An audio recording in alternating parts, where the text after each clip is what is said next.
So, the B-52 Stratofortress, a big bomber, the Buff. It's a really, really interesting plane because it's been in service for 71 years, but it's still, being actively used right now. Off the top of my head, I have to say there's, 150? Yeah, so there's 72 aircraft in inventory right now. 58 of them are active out of the, almost 800 that were initially built. But it's a really interesting plane, mainly for me at least, because I think it kind of proves how an airframe, if it's made correctly, can span several generations. You've seen that in plenty of things. I mean, you could argue the P-51 Mustang transitioned into a very good role as a trainer, as we see in the Air Force, and being basically a modified Mustang. Or the F-16, that thing's been in service for almost 50 years. The A-10 has been in service for 50 years. I mean, basically every plane in the American Air Force and in a lot of other air forces, say Su-27, that thing's been around for forever. The Tornado, I mean, it's starting to be phased out from what I can tell in some countries, but it's still very common. But it really proves that a good airframe can last for a long time, because I guess a while back, this isn't anything new, but the B-52 was its date for being decommissioned and transitioned out into, I assume, the B-21 has been extended to close to 100 years, which is a little ridiculous considering that for the majority of aviation's existence, the B-52 has existed as a plane.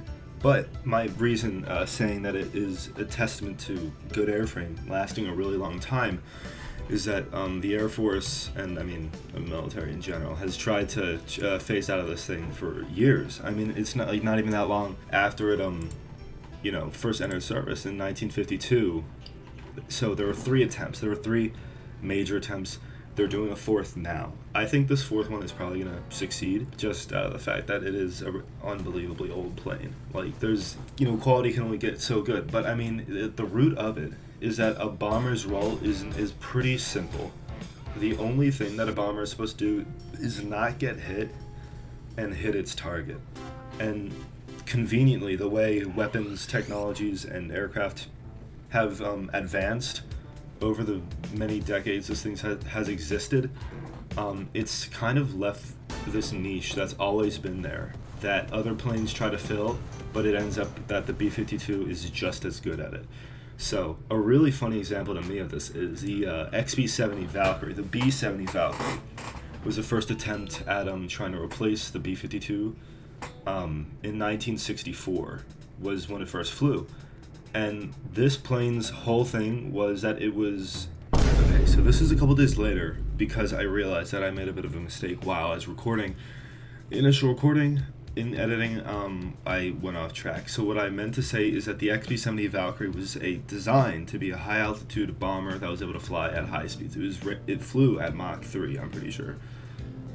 And this allowed it, to be extremely fast. Whereas the B-52 was designed to fly at high altitude and flew at slower speeds, which was, fit the niche of the wars that the United States was involved in the Cold War, like Vietnam. So the other thing you have to think about is that, you gotta consider that, the B-52 was, came from the Cold War, and the Cold War was a standoff between the United States and the Soviet Union. The Soviet Union technologically was closer on par with us than the Vietnamese, which means they had missile systems and high-speed interceptors. Think the MiG-25 and later the MiG-31. These kinds of things that would be an issue for a high-speed aircraft such as the XB-70 or what was supposed to be the B-70 Valkyrie.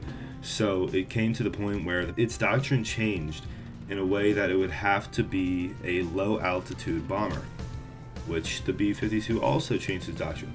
And it found out that they went very similar speeds, and there was no difference except the B-70 was more expensive. So they ditched it. Then jump ahead about a little over a decade, and we're looking at the B-1 Lancer. It was supposed to be a high-speed, low-altitude bomber. The B-1A Lancer ended up being way too expensive and had a lot of issues that came with it. various things. So then they had to go down to the B1B. They actually never built any B1As, but the B1B, which is the one that was actually produced, ended up being, well, first it was several times more expensive than a B52 currently is, even the most recent modification. Even with maintenance, the B52H is still less expensive than a B1B Lancer. And it can fly, it is able to reach supersonic speeds at sea level, unlike the B-52, but that doesn't outweigh the cost. Then skip ahead, I think, towards, the end of the 20th century, we're looking at the B-2 Spirit. B-2 Spirit, another thing. There were 21 of them built, and that fleet cost $15 billion. That's not much else you can really say about it. The B-2s were wildly expensive. They didn't fly, they flew at the same speed. They were very good penetration bombers in the sense that they're stealthy, and they were able to, think what the F-117s did in Iraq, start of Desert Storm. They went into Baghdad, they dropped bombs. They were very effective at that. The B-2 would be doing a similar thing, but with likely higher yield munitions, like nuclear weapons, high yield conventional weapons like MOABs.